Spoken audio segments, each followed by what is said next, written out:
با گذشت سالها پایتخت تاجیکستان شهر دلارای دوشنبه میزبانی مسابقه‌های سطح بانفوذ را به دوش خویش می‌گیرد. اینک در دهه آخر ماه اپریل چمپیونات آسیای غربی آید به شахمات بین کودکان و نورستان آغاز گردید که بار اول است این مسابقه در کشور ما برگزار می‌گردد. در نشر نوبتی برنامه سمت در رویارویی بهترین شахماتبازان نورست و جوان بهر شما حرف خواهیم زد. اینجا مجمع ورزشی با شکوه کاخ المپی شهر دوشنبه است. اینجا عادتاً بازی‌های فوتزال می‌گذرد، اما اکنون شахماتبازان جای فوتزالبازان را گرفتند. از جانب فدراسیون شахمات کشور محض همین مکان برای برگزاری چمپیونات آسیای غربی آید به شахمات بین کودکان و نورستان انتخاب گردید. در گذشته نیز کشور ما تجربه تشکیل و میزبانی چنین چرابینی‌ها را به دوش گرفته بود. از جمله دو مرتبه در سال‌های 2013 و 2023 چمپیونات آسیای مرکزی از نمود شахمات در تاجیکستان در سطح عالی تشکیل و راه اندازی شده بود.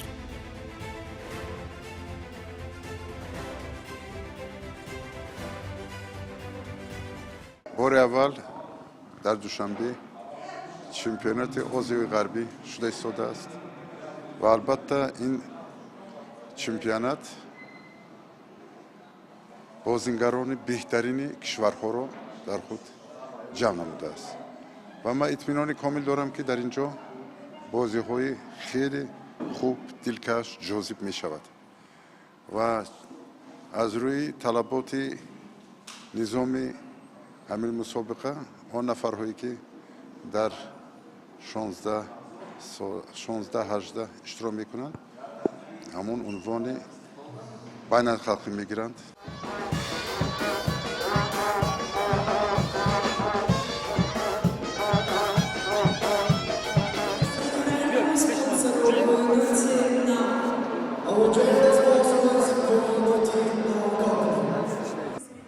چمپیونات آسیای غربی بین کودکان و نورستان آید به شахمات رسما 21 اپریل شروع شد. مراسم متنطنی کشاده شوی آن با شرکت نمایندگان مقامات اجرایی حکومت دولتی شهر دوشنبه، فدراسیون بین المللی شахمات، کمیته ملی المپی کشور، ورزشکاران و مهمانان فخری صورت گرفت. ذکر گردید که در سال جاری شهر دوشنبه بار چهارم است که میزبانی مسابقه‌های بین المللی را به دوش می‌گیرد و این گواهی از سیاست ورزش پرورانه پیشوای ملت محترم امامعلی رحمان و تشبس‌های ورزش دوستانه رئیس شهر دوشنبه محترم رستم امامعلی درک می‌دهد. همچنین مسئولین از مهمیت برگزاری مسابقه مذکور یادآوری کردند. قید کرده شد که تشکیل چرابینی مذکور با رشد و نموی ورزش‌های ذهنی در تاجیکستان نقش مهمی بازد.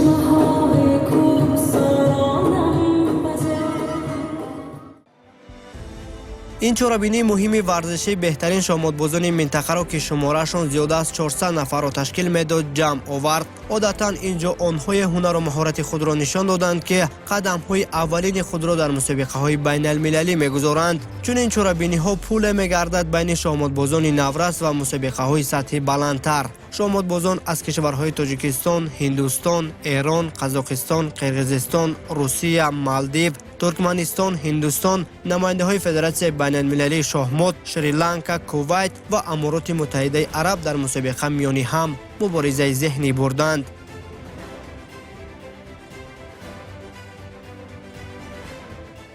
همچون والدین پسرچم و جانم رو با این مسابقه آوردیم. گفتن لازم است که برادر کلونی پسرچم و اینچنین در شахمات بازی میکرد و چمپیون تاجیکستان شدگی بود و حاضر در زندگیش بهت این یاردم کرد. برای من میخوایم که فرزندای مایده‌مون همچنین فرزندان کلونی در شахمات روی مسابقه اشتراک کنند و در آینده و یک برای زندگی اونها یک فایده آورد.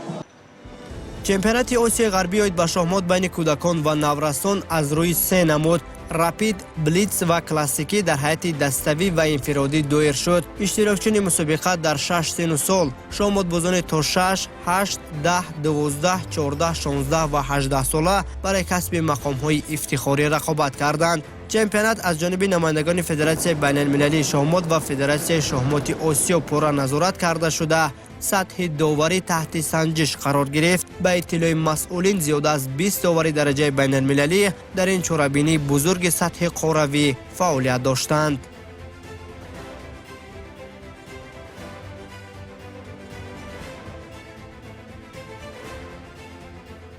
خیلی خوبه. همه برگزار کنندگان و داوران به هم کمک میکنن و همینطور داوطلبان که مسابقه با کیفیت خوبی برگزار بشه. واقعا به نظر من به عنوان کسی که داره برای اولین بار یه مسابقه بزرگ برگزار میکنه همه چیز خیلی عالی و در سطح خیلی خوب و مناسبی هست. از جانب کمیته تدارکات برای در سطح بلند تشکیلی و جوابگو به طلبات مسابقه های بین المللی گذراندن این چهاربینی در کاخ المپی شهر دوشنبه همه شرایط ها فراهم آورده شد. گروهی زیاده از 20 نفره راهبرداران و ترجمانان راهنمای مهمانان بودند. همزمان از جانب فدراسیون شахмати کشور اتوبوس های مخصوص تشکیل گردیده اشتراکچیان مربیان، داوران و دیگر شخصان مسئول را از مهمانخانه ها به مکان برگزاری مسابقه می بردند.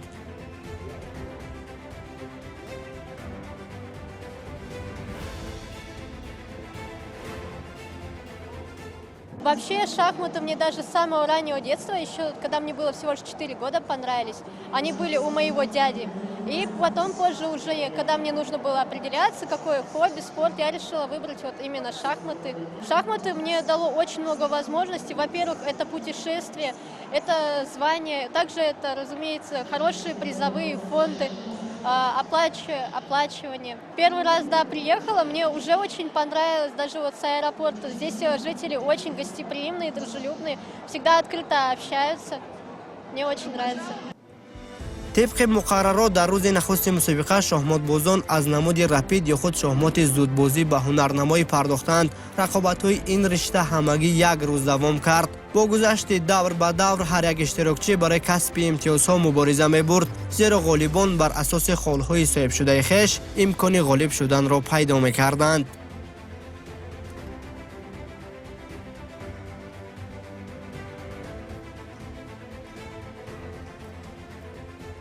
این مسابقه ورزش البته یک پدیده مهمی در زندگی ورزشی تاجیکستان است، چرا که اولین دفعه این مسابقه شахмат در عاید به شахмат، مسابقه عاید به شахмат در تاجیکستان بین کشورهای آسیای غربی دایر شده است. البته مسابقه خیلی خوب تشکیل شده است.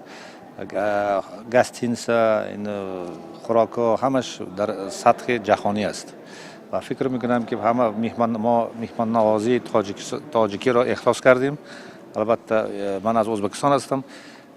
این دو مردمی که مردمی برادر دوست است و رسم و رواج ما با یک دیگر نزدیک است و یک بار دیگر ما پیش برادران خود آمدیم، این را احساس میکنیم و فکر میکنم که در آینده هم مناسبات باز هم بیشتر رشد می‌یابد. جای تاکید است که در چمپیونات آسیای غربی اوید به شахмат بین کودکان و نورسان ورزشکاران کشور ما شرکت داشتند. بعد دویر شدن یک قطار مسابقه های داخلی بهترین ها گلچین شده. هیئت مکمل منتخب شахмати تاجیکستان عبارت از 100 نفر در این مسابقه برآمد کرد.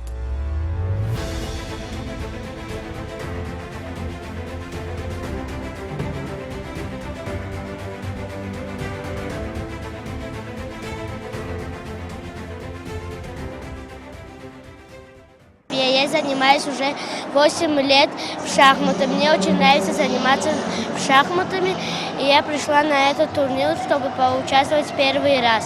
Мне очень сильно этот турнир понравился. Я в будущем тоже планирую участвовать в этих соревнованиях. баъди доир шудани кулли рақобатҳо дар ҳайати даставӣ ва инфиродӣ аз намуди шоҳмоти зудбозӣ ё ба истилоҳ рапид ғолибону ҷоизадорон маълум шуданд. дар рӯзи дуюми мусобиқа маросими супурдани тӯҳфаҳо баргузор гардид ва онҳое ки дар ин навъи шатранҷ маҳорат ва истеъдоди хуби худро нишон доданд бо ҳузури роҳбарияти кумитаи кор бо ҷавонон, намояндагони федератсияи байналмилалии шоҳмот ва дигар шахсони расмӣ бо медалу ифтихорнома ва тӯҳфаҳо қадрдонӣ шуданд. нахуст дар 6 сину сол духтарони то 8, 10, 12, 14, 16 ва 18 сола медалҳои худро соҳиб шуданд. пас аз рӯзи дуюми мусобиқа маълум шуд ки шоҳмотбозони кишвари Қазоқистон барои иштирок дар ин мусобиқа омодагии беҳтар диданд ва ҳар як аъзои даста бо бозии ҷолибу бовариноки худ натиҷаҳои дилхоҳро ба даст меовард. дар ҳайати инфиродӣ шоҳмотбозбонувони қазоқ аз ҳама бештар 7 медал соҳиб шуданд ки аз ин шумора 3 онро тилло, 1 нуқра ва 4 беренҷӣ ташкил медод. ҳарчанд шоҳмотбозони кишвари Ҳиндустон дар ҷаҳон маъруфияти хос доранд, аммо дар ин мусобиқа назар ба ҳарифони қазоқи худ каме ақиб монданд.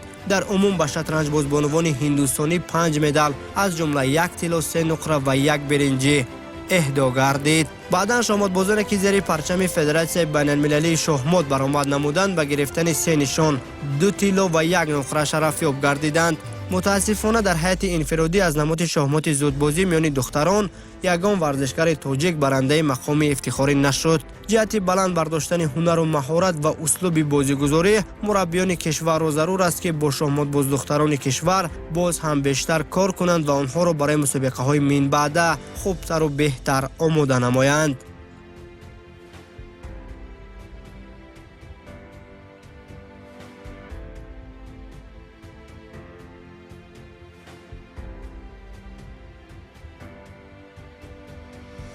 Здравствуйте, я Игрешева Амалия.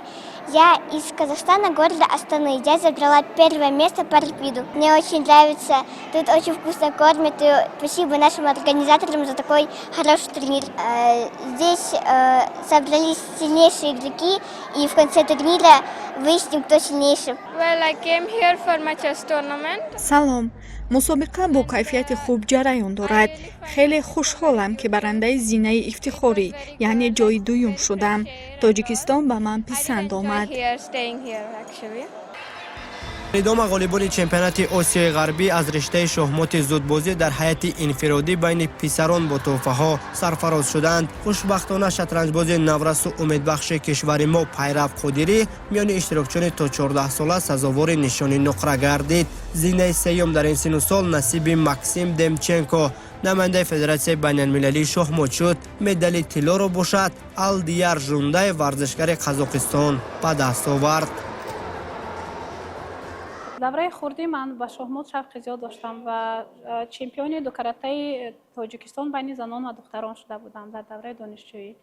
ҳоло хушбахт ҳастам ки фарзанди мо Пайравҷон Қодирӣ дар арсаи байналмилалии Тоҷикистонро муаррифӣ кард дар чемпионати осиёи ғарбӣ ва соҳиби медали нуқра гардид ва орзу дорам ки дар оянда низ дар чемпионатҳои ҷаҳонӣ соҳиби медалҳои тилло гардида барои обрӯи Тоҷикистон хизмат мекунад.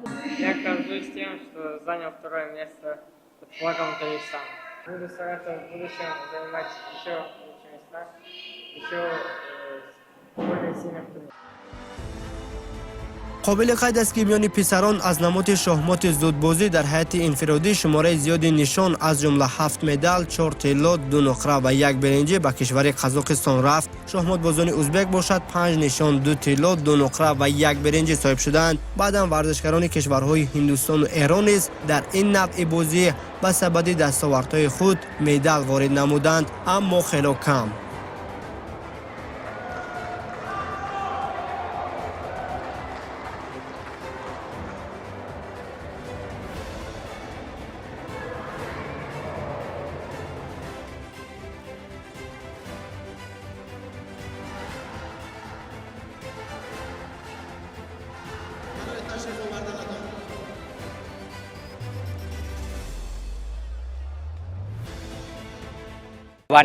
рости тоҷикистон ба ман хеле писанд омад. мусобиқа ҳам дар сатҳи хуб ҷараён дорад. аз намуди рапид барандаи зинаи ифтихорӣ шудам ва аз ин хеле шодам. кӯшиш мекунам дар рӯзҳои баъдӣ боз соҳиби медал шавам. همچنین در روز سوم چمپیونات آسیای غربی بین کودکان و نورسان مراسم قدرشناسی غالیبان در هیئت دستوی نیز صورت گرفت و شاهمات بازان کشور ما مرادعلی شفیف، غیرتجان دلمراد و زکریا یوسفوف که میان اشتراکچیان تا 8 ساله شرکت کردند نشانهای برنجی تقدیم کرده شد. همچنین ورزشکاران دیگر کشور ما نظر غفوروف، دوید نعیموف و پیرف قادری در هیئت دستوی میان شاهمات بازان تا 14 ساله به گرفتن زینه سیوم دست یافته مدال های برنجی را به گردن آویختند.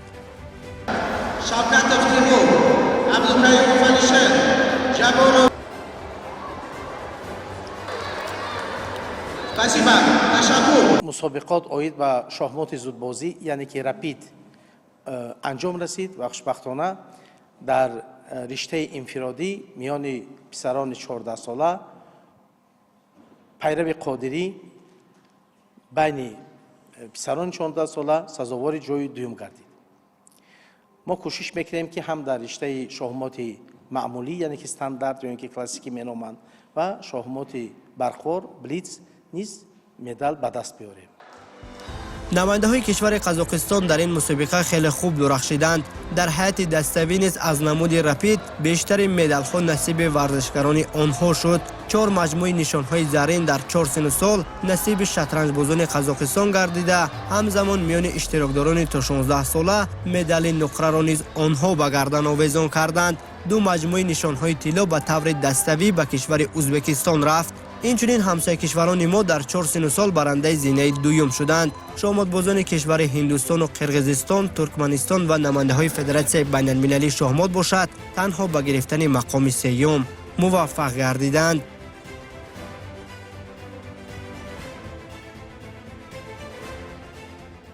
Прекрасное мероприятие. На данном мероприятии мы забрали 7 золотых, 4 серебряных и 3 бронзовых медали. Мы очень рады за то, что вы организовали такое замечательное событие для наших спортсменов.